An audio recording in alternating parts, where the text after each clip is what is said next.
I did the work-life blend was something that I read in a book. And I was like, this is genius because your whole life you hear about work-life balance, but really like that is impossible. Yeah. The idea of a work-life blend is that you're blending your life and your work, and it's not always going to be the same. You know, if you think of balance, you're like, okay, every day is going to be the same and everything is going to be balanced, but that's not realistic. Yeah.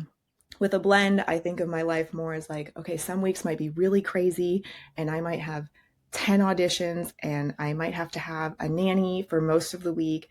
And then other weeks I might not have any work to do and I might be able to be home with my daughter 5 days a week and just spend really good quality time with her. My whole life, I've always wanted to be a mom. So it was hard, but I had to keep talking to myself and be like, you are living your dream right now. Yes. And they're only young for 5 years. I don't want to Yeah. cry. Oh, I you're always going to make me emotional. um, It's so true. I was like, I would rather say no to these opportunities that will come in the future years, than say yes and work a bunch right now and miss these young years with my daughter. So that was just a conversation I always had with myself and really like hooked on to that. And I've been in the practice of saying no to jobs and putting boundaries on the times that I work. And like I said, it was hard at first, but now I've gotten to a place where I'm really happy with it and it's a nice blend.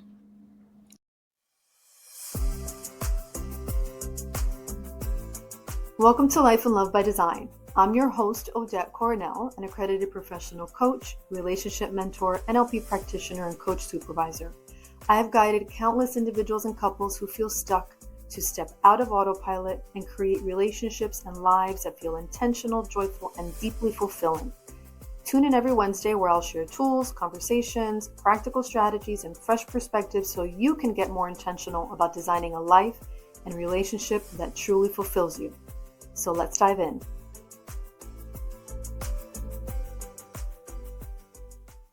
Welcome back to Life and Love by Design.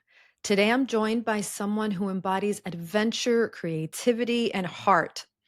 Los Angeles-based model, actor, TV host, and mom, Julana Dizon. Hey, Julana. Hi. So from celebrity interviews to red carpets to live talk shows and soap operas, she's always chasing the next fun adventure. And as a new mom with a passion for family and adventures, she believes in a work-life blend and encourages women and moms to dream big while embracing everyday magic. Julana, I'm so excited to have you here. Me too. Like I said before, I mean, we've known each other for so long, but through Instagram, I feel like I've kept up with you and you've kept up with me, but your website and all the work that you do is incredible. So I'm honored to be here with you, but I also at the same time feel like I should interview you because you have good knowledge inside your head. Oh my goodness. Thank you for saying that. But yeah, I feel the same. We met a few years back and I've been following you on Instagram and I've loved to see you blossom both professionally and personally in your life. I've been kind of watching that journey and it's been wonderful. So congratulations on all of the different things that have been going on in your life, which I'm sure we're going to get into. But before we get into any of the deep stuff or any of that, I like to start with something just light and fun, just for fun. And I know that you love to travel and you love adventures. So imagine that you and I had to host some kind of wildlife adventure. Where are we going and what is the vibe? We're going to the Galapagos Islands. Ooh. The vibe is tropical but adventurous, so you definitely need your hiking boots, Okay. but also maybe a bathing suit. I think it's just a fun place. I mean, the Galapagos is one of those places that's like known for their wildlife, and the amount of animals you can see there is insane.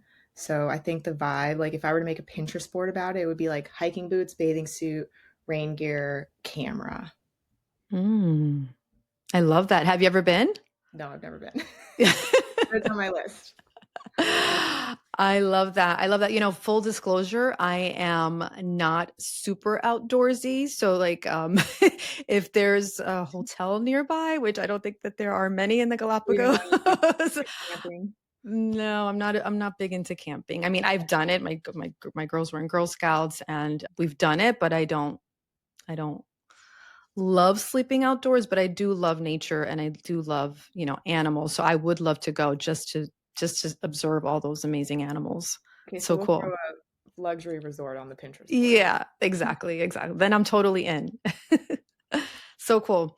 So I know that you started modeling back in 2010, and then eventually you've expanded and into acting and hosting and doing all sorts of things.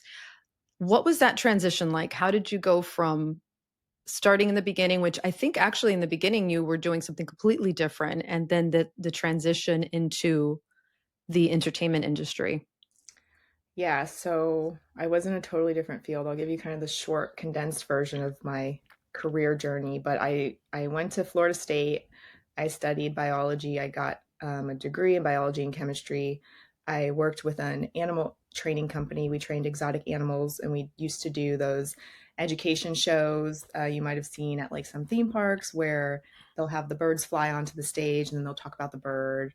Mm. So I did that for a couple years, and while I was doing that, I was a little bit torn because I was like working my dream job, but I really wasn't making any money, which is very common for when you work with animals. You do it because you love it.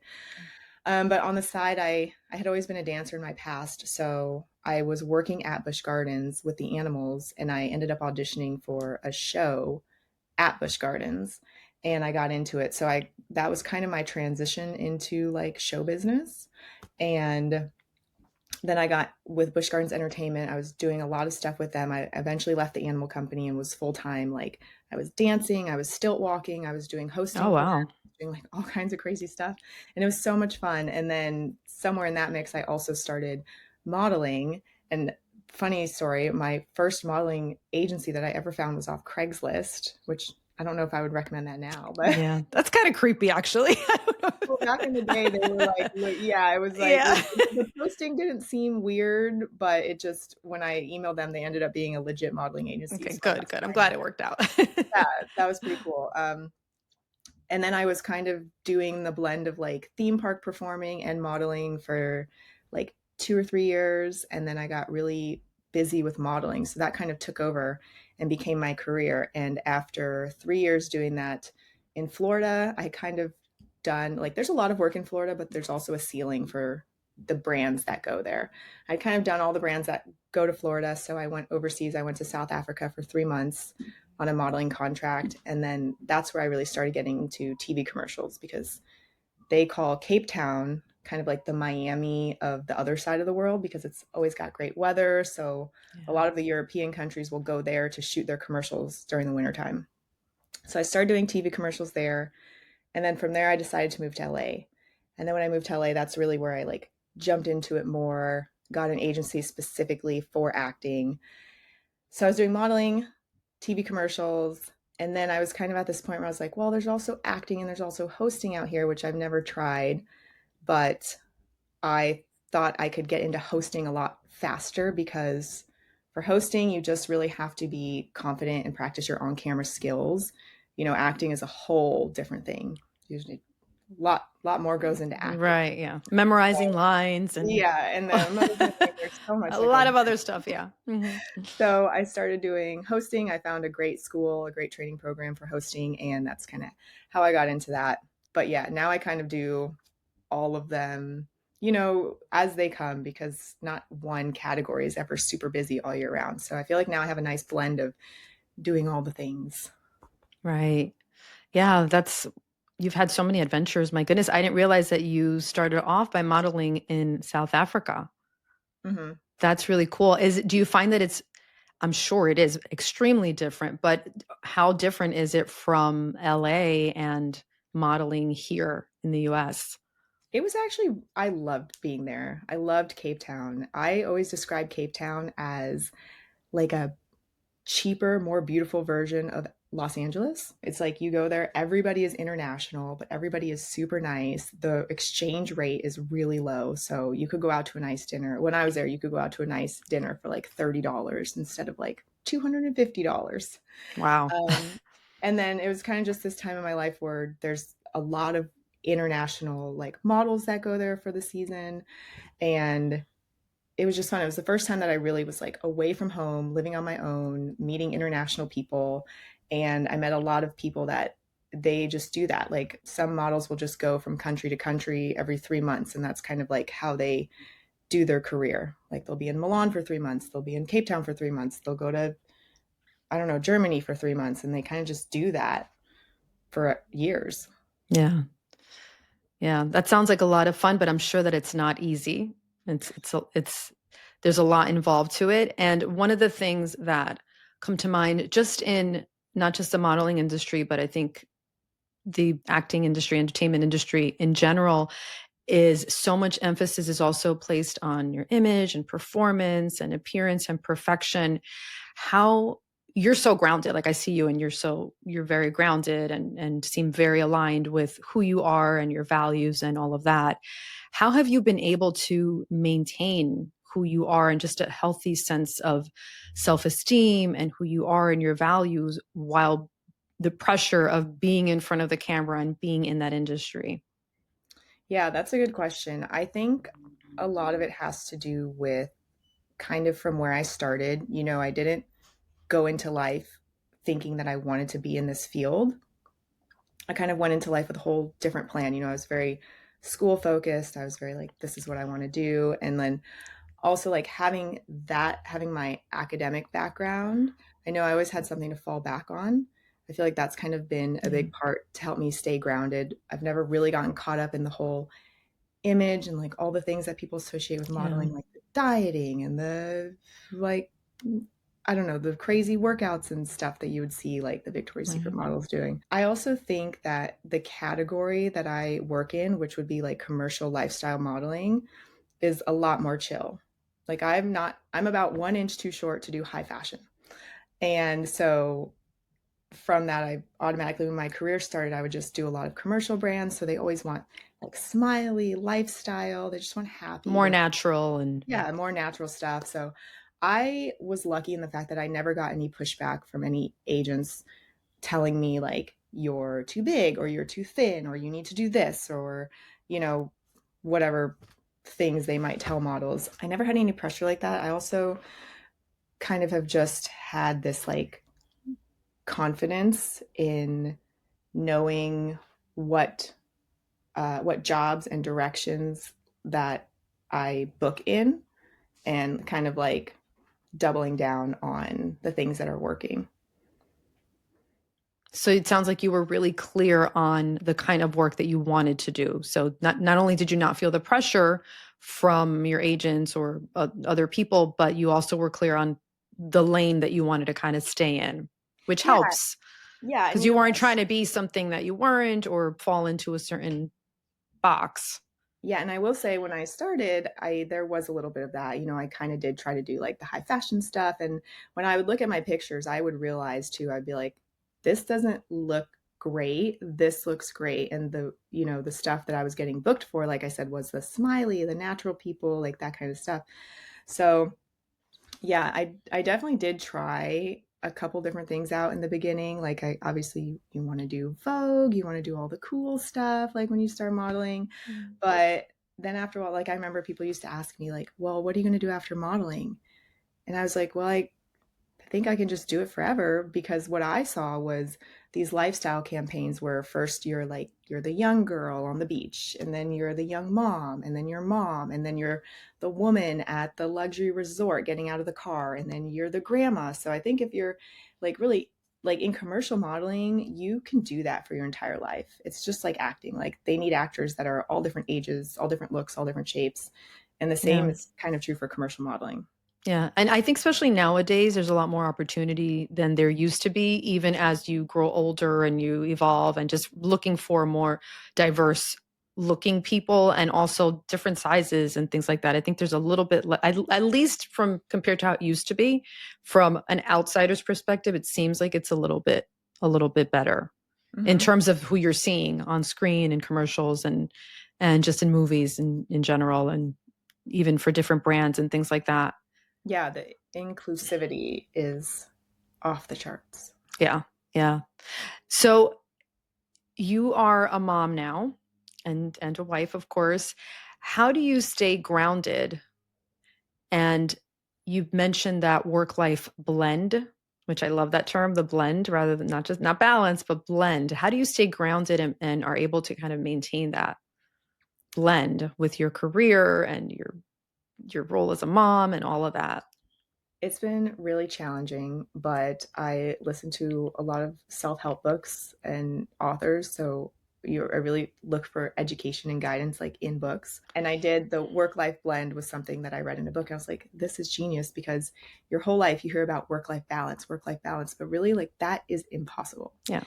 The idea of a work-life blend is that you're blending your life and your work, and it's not always going to be the same. You know, if you think of balance, you're like, okay, every day is going to be the same and everything is going to be balanced, but that's not realistic.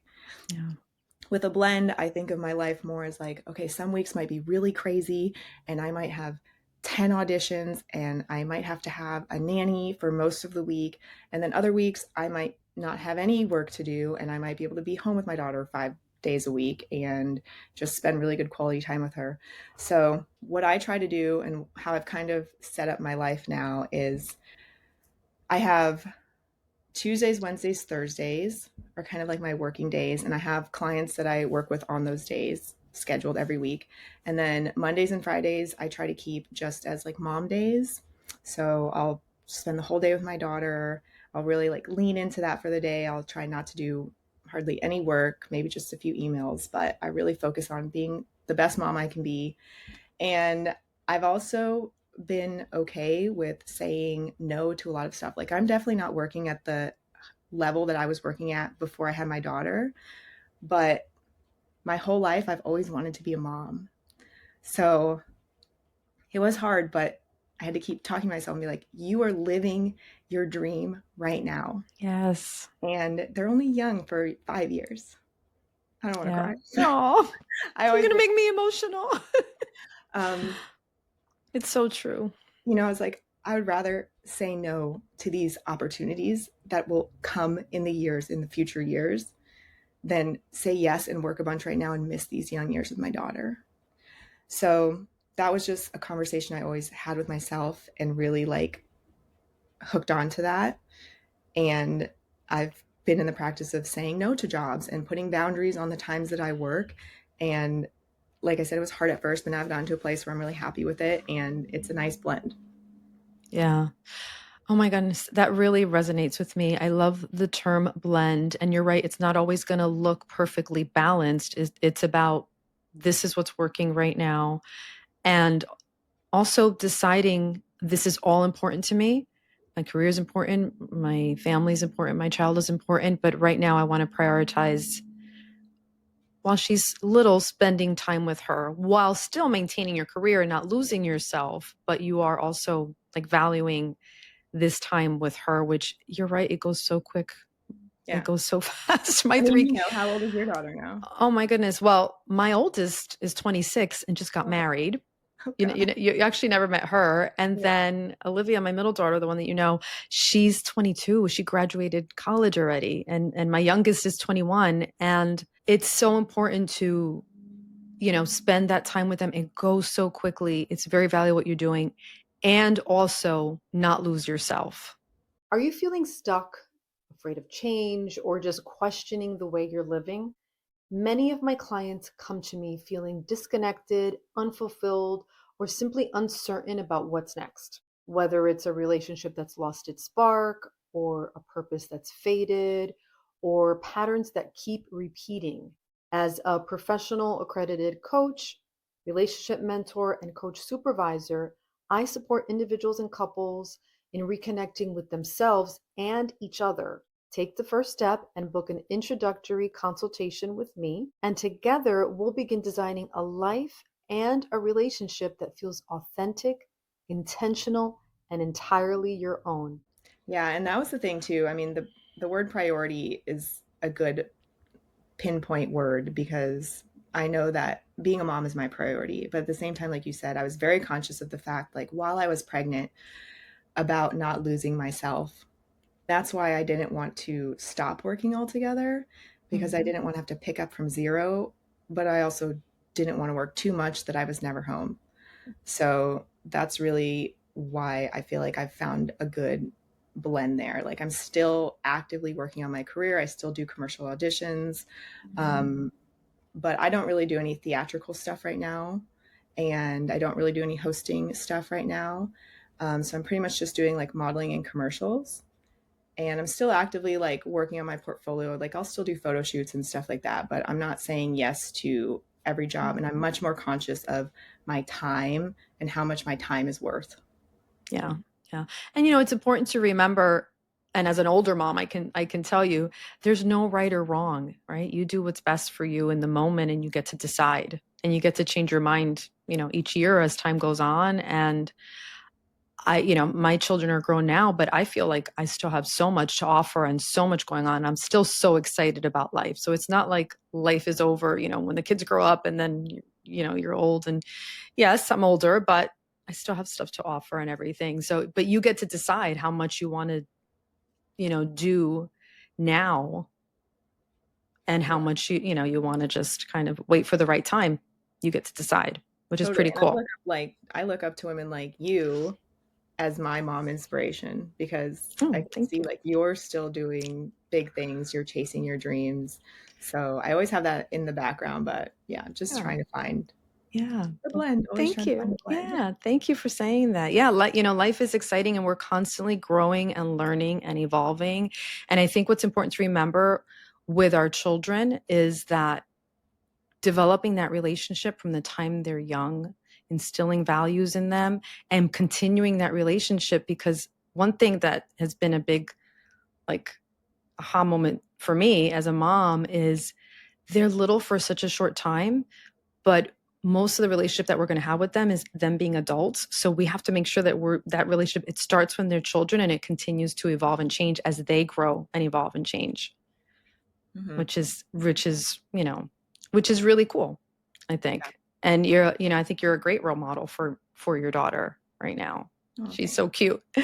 I know I genuinely am excited for like all stages of life. Like I never thought I would really like the baby stage as much as I liked it until I became a mom, but I was always excited for like making school lunches and packing bags and like going Mhm. back to school shopping.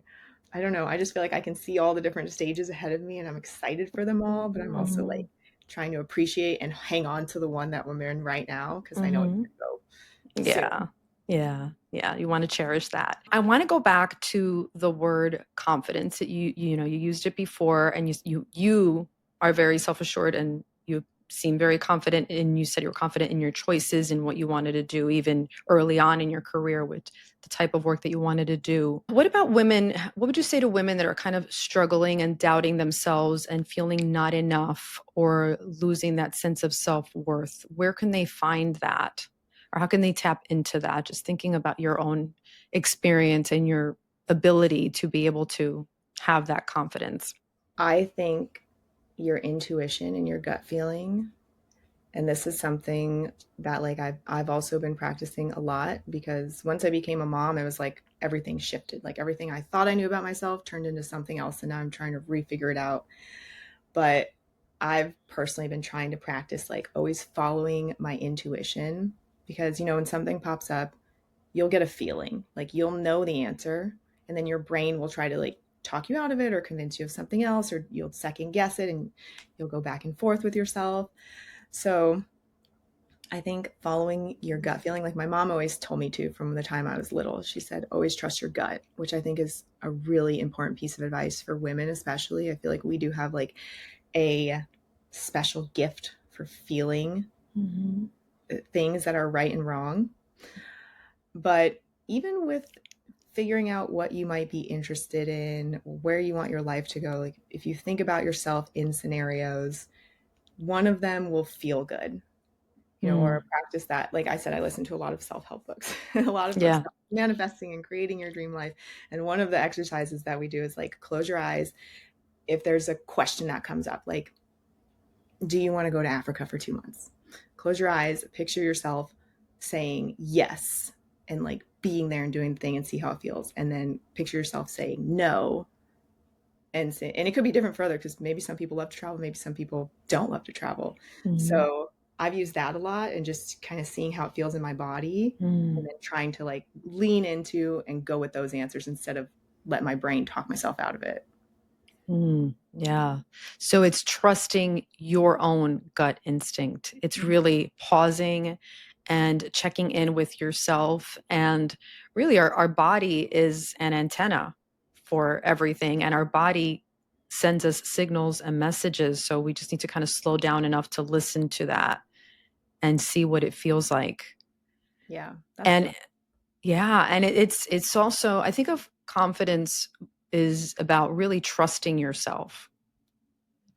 trusting yourself to kind of have your own back. And it's not so much that you're confident in what you're doing necessarily. Like if you've done something for the first time, you're not necessarily very confident in it because you're not good at it yet.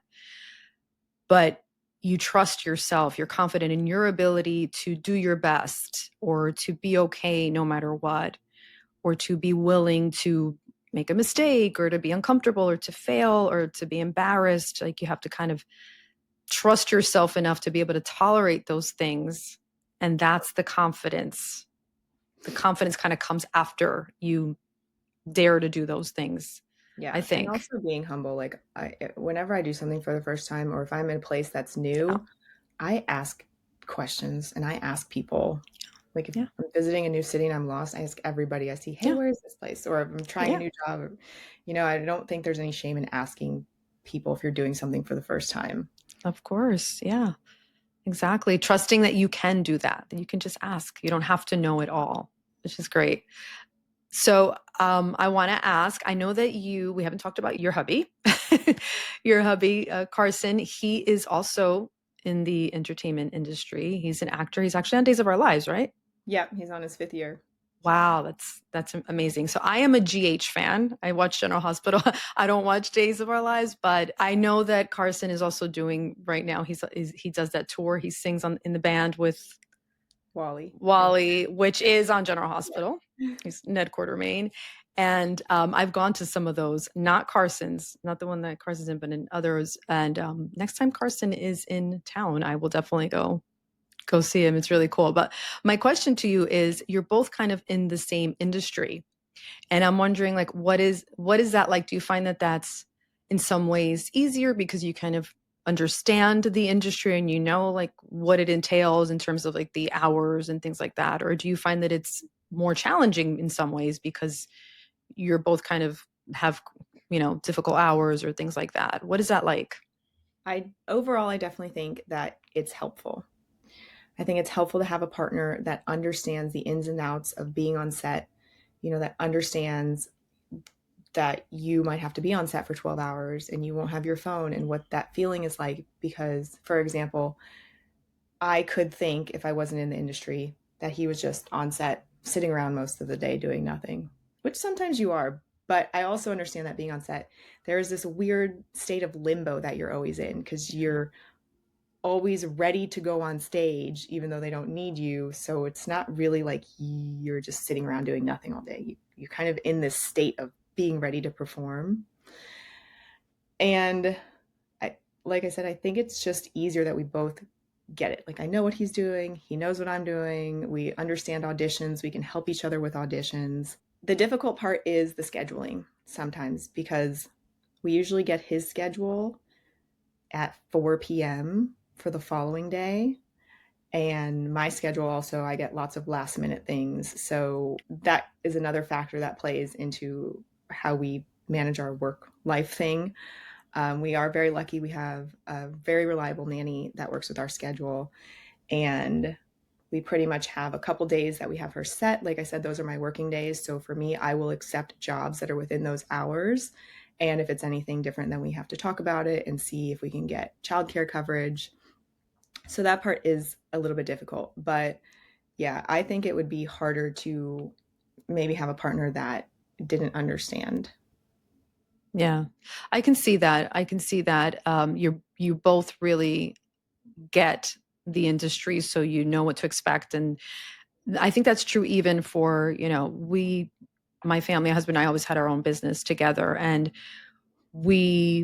it's a 24-hour business. So the hours are kind of crazy, but you feel like you're both in it together so you understand. And we made it work, even when the kids were little. Like I would just bring them to the shop and we'd have lunch, in our van or whatever. But there's an understanding because you get it, right? You're kind of in it together. And even though it's not the same as your situation, but I can see how that could be helpful, just in terms of, I think it's important for partners to just understand each other, even if they don't love the crazy hours or whatever, but to have that understanding feels good, and it feels good to be understood. I think that's the important thing. Yeah. Yeah. Especially for actors, because they go through so much in their scenes, so sometimes if he's had a very emotional day, I'll know that he's had a very emotional day. Yeah. He's been dealing out all those emotions all day long. So I'm like, okay, you just need to chill. It has nothing to do with me. It's just you've been conveying emotions all day long. Yeah, because even though it's acting, I mean, I know even though it's acting, you're really kind of feeling a lot of those emotions, and you're tapping into those emotions, and it's a lot. It's a lot. You need like a recovery time for sure. How do you find time to still connect as a couple just now, also in the new phase of having a child in addition to your careers and stuff like that? Yeah, I'm not gonna lie, that part's been very difficult. I feel like that's probably normal for very normal parents. Mm-hmm. It's been hard. We just, you give so much to being a parent, to your career, and then you're just so tired at the end of the day that like there's really almost nothing left. We have tried doing like date nights every other week. We just actually the other night, it was a Sunday night, we just had wine and sat on the couch and talked for like 3 hours, which was amazing because usually we'll just watch a TV show and that's kind of like, we're here, but we're not connecting. Right. So we really enjoyed our just wine chat. So I think we're going to start trying to do that more. But also we take advantage. Our in-laws come and visit a lot, and we go there for holidays and just like randomly through the year. So whenever we have our family here, we try to take advantage of that and go on date nights. But yeah, I would say that's probably the most difficult part about being in this new parenthood era is just the figuring out how to find the time and connect with your partner consistently. Right. Yeah, I think that I would say that that's definitely a challenge for most parents or most couples. And you have to be creative. I think you have to be creative and kind of redefine how to connect. It's going to look different, but it could still be really meaningful. And I think it's about finding small ways like you did. You guys had wine and conversation just at home. I mean, it might look different from how it used to look, but you can still get creative and find small, meaningful, different ways to connect. But it goes back also to like making sure that it's a priority. Mm-hmm. Yeah. But it's challenging and it's totally normal. I hear you. You talk about embracing everyday magic. You mentioned that. I really like that phrase. What does everyday magic mean for you or look like for you, just like kind of like in your day-to-day life? Embracing everyday magic for me just means like all those little moments, the ordinary moments, the picking oranges, making orange juice, or washing the dishes. I feel like when you have a small child at home, everything is magical because you're seeing it kind of through their eyes and they're helping you and they're excited about everything. So if I'm like, do you want to go eat a muffin? She's like, yeah, so exciting. A muffin, it just brings this whole new like exciting level to everything. So just little moments like that. Like I try to capture a lot. I do a lot of vlogging and just like content stuff, but I try to just capture moments where we're just candidly hanging out together, doing nothing, doing whatever, tiny moments, gardening or walking outside or just playing with toys. I guess it's kind of just a version of like romanticizing your life. I feel like that's been a big theme in the last few years, but just doing fun little things for yourself. Like another way I like to think of it is doing things for your future self. So for example, sometimes I like to read at night. So I'll go and like turn down my sheets, set my book next to my bed with like a little candle so that I know that it's there. So my future self is excited to go and have. Oh, I love that. That's like a little ritual. Mm-hmm. Yeah. And it sounds like you're kind of finding magic just in these everyday moments and creating it. Yeah. That's what you're focusing on. Yeah. So that's what you're getting. Yes, I think because I do love to go on big adventures and I love to go to Disneyland and go to the zoos and go to all the festivals, but I also love being at home and having those ordinary moments. And I do think they're magical. Like the other day, we made little arts and crafts with her footprints, and that was super cute. Just little ordinary things like that. I love that. I love that. And, you know, just in saying that, that's exactly how you build connection in your relationship too. In those little ordinary moments, just at home, like just doing everyday things, looking at it as an opportunity to connect in those small little ways, finding magic just in your being really present and grateful and appreciative just of, you know, the moment. Like it's funny now that my kids are older, we'll be in the kitchen and the five of us will be together. I'll have a moment, you know, and I'll be like, oh my God, this is a perfect moment. I am so grateful for this moment right now. Just being present and kind of appreciating the moment is, I guess, how I'm finding magic in like an everyday moment.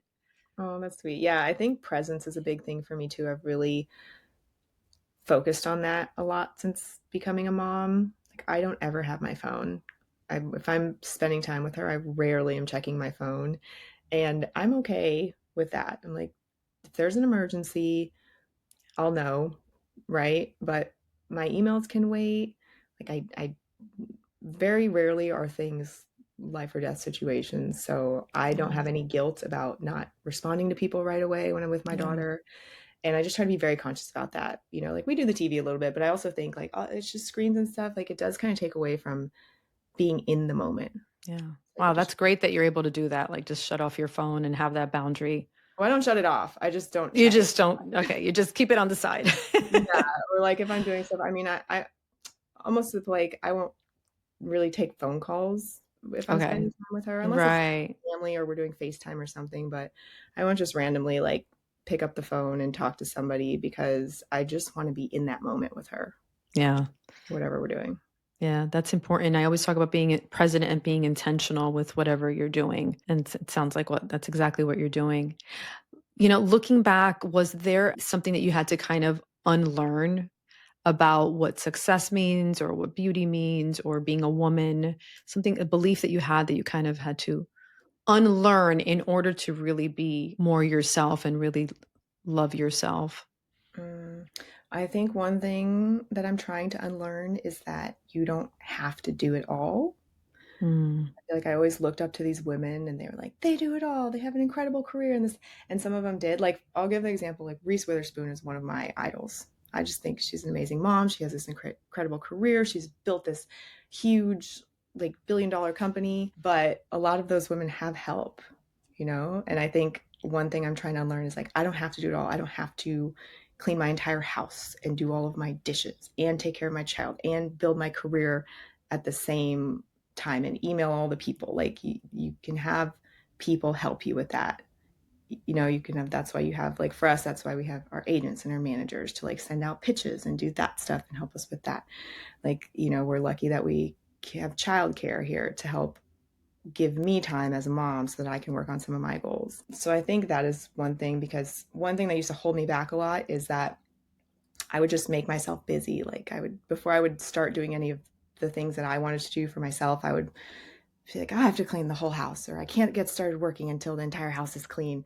And then by that time, the night would be gone. Yeah, and you're exhausted. And yeah, and I would never get to my goals. So I don't know if that was my own way of like procrastinating, like a self-sabotage sort of way, but I've had to unlearn that, you know, like whatever you want to do, just focus on that, do it first. Kind of like I call it slay your dragons. You know, whatever's your priority, do that. And it's okay if the house is messy. It's okay if your dishes don't get cleaned for a night. You'll wake up, everything will be fine. So I'm really working on that aspect of life. Yeah. Yeah. That's great. Yeah. Giving yourself permission to, you don't have to do it all. And you know what? We never know what's going on behind closed doors. So sometimes people may appear that they're doing everything perfectly, and maybe some things they're doing perfectly, and maybe in other areas they're really not as happy or fulfilled. But definitely giving yourself permission to decide and prioritize, what you want to focus on. And if the dishes aren't clean, who cares? Probably it only bothers you, right? A lot of times it only bothers us. We're the ones that are like so angry and so upset about it, and no one's bothered by it. It's Exactly. just, so it's okay. Yeah, I actually had a moment a couple days ago where the house was just messy all the time. There's toys and stuff. And I was really upset about it for a few days. And then I talked to my best friend about it. I vented to her. And I was like, you know what? I could choose to just not care. Mm-hmm. I could just choose to not care that my house is messy and go to sleep. Yeah. And then I went home and I did that. And I woke up and the house was messy. I was like, yeah, okay. Yeah. And I felt so much better. Yeah. You know what? The fact that the house is messy is really a neutral circumstance. Mm-hmm. Whatever we then make it mean about ourselves is what makes us so upset. So I know for me, like when the house is messy or whatever, I'm like, oh my God, I mean something about me as a woman or as a mom or as a wife that I can't keep my house clean or organized or whatever. But really, it's just a neutral circumstance that it's messy. Yeah, I agree. I've never heard anyone say that, but I really like that. Yeah. So you project a lot of it somehow related to you. Yeah, that's what it is. A lot of our frustrations are really about what we make it mean about ourselves. And that's what makes us so upset. That's really good. I'm going to write that down. Yeah. I'm going to remember that. Like, what is this saying about myself? Yes. Why am I really upset about this?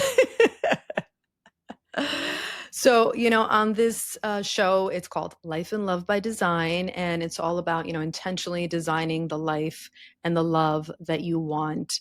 So my final question for you is, what does living life by design mean for you now at this stage in your life? Living life by design for me means just following this vision that I've had for my life and following my intuition to lead me there. Mm-hmm. I feel like I've always had a very clear vision of the woman that I want to be in this stage of life and the things I want to do when I become, mom and where I am in my career right now. And I feel like in my heart, I know how to get there and I know that I will get there. So it's being patient, just going back to the beginning of our conversation, trusting myself, trusting my intuition, and trusting my gut feelings about the things that I know I want to do in my life, and being okay cutting out and saying no to the things I thought I wanted to do or maybe I used to like to do but aren't in my vision for the future. Yeah, trusting yourself, it goes back to. That's a big question. I'm like, yeah. Yeah, I guess just that. Just, trusting myself to get to this vision of myself that I've had, and looking at other women and role models like you. I look up to a lot of moms now and just see how they're living their life. I just want to be this mom that is like fun, but has her own life going on that's interesting and exciting and it's close with her kids. So that's the point I'm just trying to get to. Yeah, I love that. And that's already you. Thanks. That's already you. You are her. Thanks. I feel like it's been definitely like a whole identity shift once you have a child. Yes. I think, and I've been working really hard at just like all aspects of who I thought I was and who I want to be and where I am right now. And I do feel like I'm emerging to the spot that I want to be. Beautiful. Beautiful. I love that. And you are an amazing mom, just in hearing you speak and just in hearing your values and how self-assured you are in yourself. Even when I say self-assured, even embracing all of those questions and all of those, wanting to be a certain way and making sure that you're like, that's all a part of it. And in the process of creating that identity that you want in the future, like you're doing it now. Like it's like a small evolution, right? Yeah. She's already there. Oh, thanks. Inside of you. So anything else that you want to share with our audience? Actually, tell us where we can follow you, where people can find you if they want to connect with you. Yeah, mostly I'm on Instagram. So my handle is just at Julana, Julana. I also have a travel wildlife YouTube channel that I'm very passionate about. And that one is, I think it's just my name, Julana Dizon. Excellent. Excellent. And we will also put it in the show notes for people to stay connected with you. And I've loved our conversation. I hope that you will come back and talk to me some more in the future. Anytime. And yeah. And for our listeners and our viewers, because we're on video as well, thank you for joining us. I really hope that you enjoyed this conversation. Please make sure to like it and share it and leave a comment. And until next time, remember that your life and your love are yours to design. Thank you so much for listening to today's episode of Life and Love by Design with me, your host, Odette Coronel. If anything that you heard today resonated with you, please take a moment to like and share this episode, subscribe, even leave a rating. This helps us grow and reach more amazing people just like you who are ready to evolve and design a life and a love that they want to live. And don't forget to join the conversation on Instagram at Odette Coronel Coaching. I would love to hear your takeaways. And if you don't have Instagram, you can always email me at lifecoach@odettecoronel.com. Until next time, remember your life and your love are yours to design. See you next week.